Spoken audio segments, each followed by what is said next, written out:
নমস্কার বন্ধুরা, আইস think for bird চ্যানেলে তোমাদের সবাইকে স্বাগত। তো আজকের আবার একটা নতুন ইনফরমেটিভ ভিডিও নিয়ে তোমাদের কাছে চলে এলাম।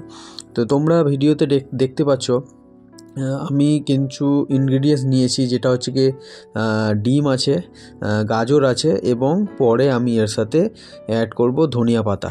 ঠিক আছে, তো এই যে জিনিসগুলো আমি নিয়েছি এগুলো কিন্তু আমাদের পাখিদের শরীরের জন্য খুবই উপকারী এবং অবশ্যই আমাদের পাখিগুলো যখন হচ্ছে কি ব্রিডিং প্রসেসের মধ্যে দিয়ে যাচ্ছে সেই সময় কিন্তু তাদের এই সকল খাবার কিন্তু অবশ্যই খাওয়াতে হবে।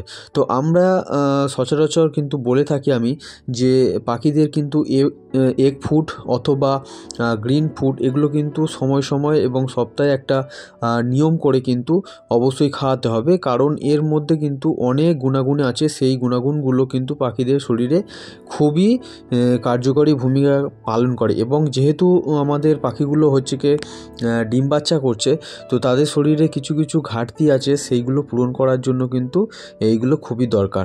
এবং অবশ্যই যে বাচ্চাগুলো হবে সেই বাচ্চাগুলোও কিন্তু খুবই সুস্থ সবল এবং খুব ভালো মানের বাচ্চা হবে। ঠিক আছে, তো আমি এখানে যে জিনিসটা নিয়েছি সেটা হচ্ছে কি গাজর আছে, ডিম আছে। তো আমি প্রথমে গাজরটাকে ভালো করে তোমরা দেখলে কুচি কুচি করে কেটে নিলাম আমরা, বা গ্রেট করে নিলাম বলা যায়।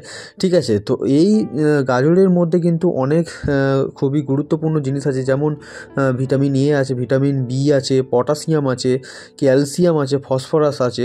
ঠিক আছে, এছাড়া আছে ভিটামিন কে। তো এইগুলো কিন্তু পাখিদের শরীরের কিন্তু হাড় শক্ত করতে সাহায্য করে।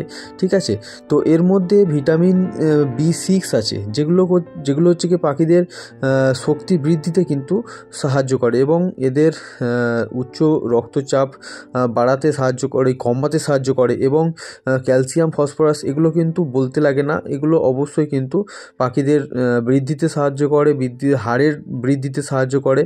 এই রকমভাবে কিন্তু অনেক উপকার এই মানে গাজরের মধ্যে দিয়ে কিন্তু আমরা পেতে পারি। এবং ডিম, আমরা সবাই জানি যে ডিম হচ্ছে কি একটা সুষম খাবার। তো ডিমের মধ্যে এমন মানে কিছু জিনিস নেই এটা বলা যাবে না। ঠিক আছে, তো ডিমের মধ্যে অবশ্যই করে আমরা ফ্যাট পাবো, কোলেস্টেরল পাবো, সোডিয়াম পাবো, পটাশিয়াম পাবো। ঠিক আছে, প্রোটিন পাবো।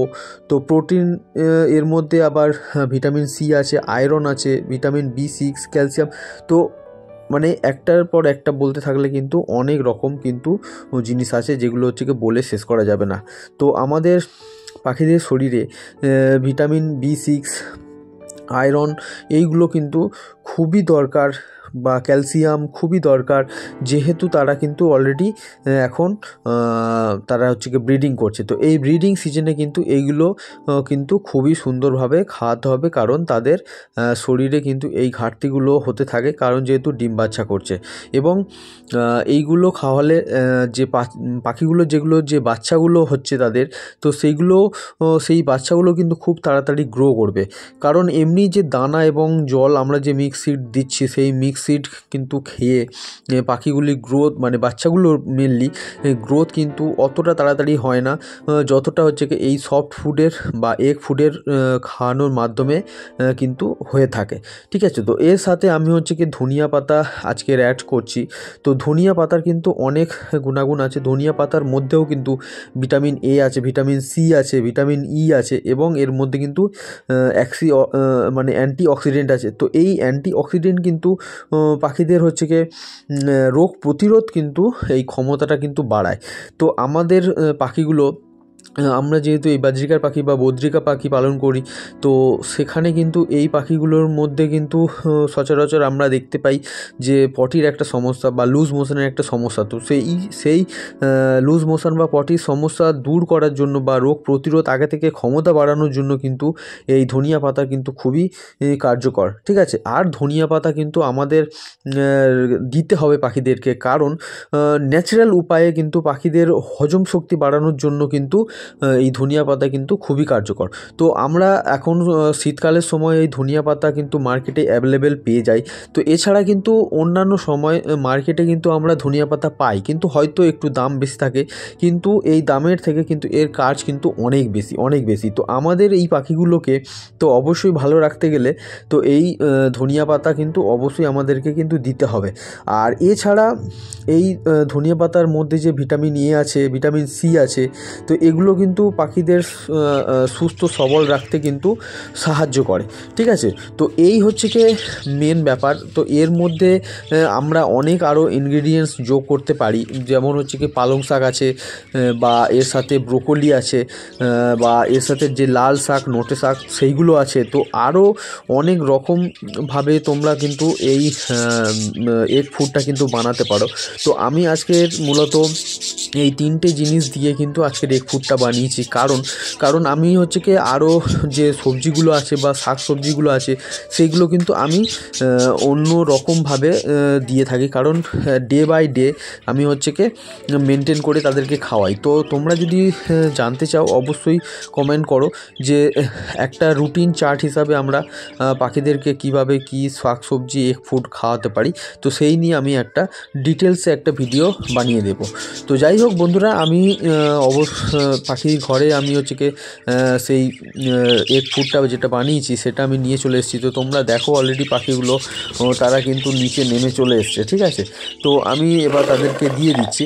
তো এইভাবে তোমরা পাখিদেরকে যখন এগ ফুড বা সফট ফুড প্রদান করবে, তো তারা কিন্তু এই খাবারগুলো খেয়ে তারা আবার ভাঁড়ে চলে যাবে, সেখানে গিয়ে তাদের যে বাচ্চাগুলো আছে সেই বাচ্চাগুলোকে তারা খাওয়াবে।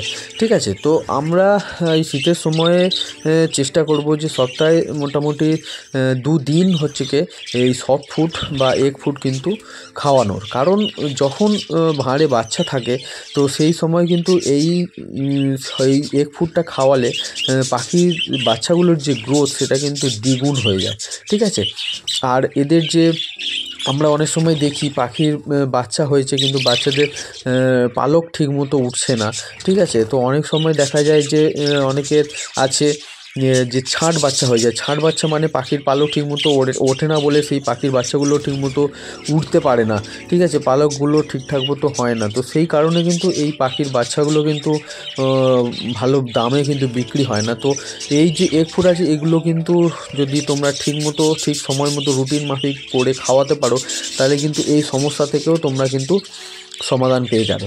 ঠিক আছে, তো তোমরা দেখতে পেলে আমি কিভাবে এগ ফুডটা আজকে বানালাম, এবং তারপরে আমি আমার পাখিদেরকে অবশ্যই দিয়েছি, সেগুলো তারা খাচ্ছে খুব আনন্দে। তো অবশ্যই তোমরাও কিন্তু চেষ্টা করো, তোমরাও কিন্তু এরকমভাবে এগ ফুড বানিয়ে সপ্তাহে কিন্তু তোমরা অবশ্যই 2 দিন পাখিদেরকে দাও।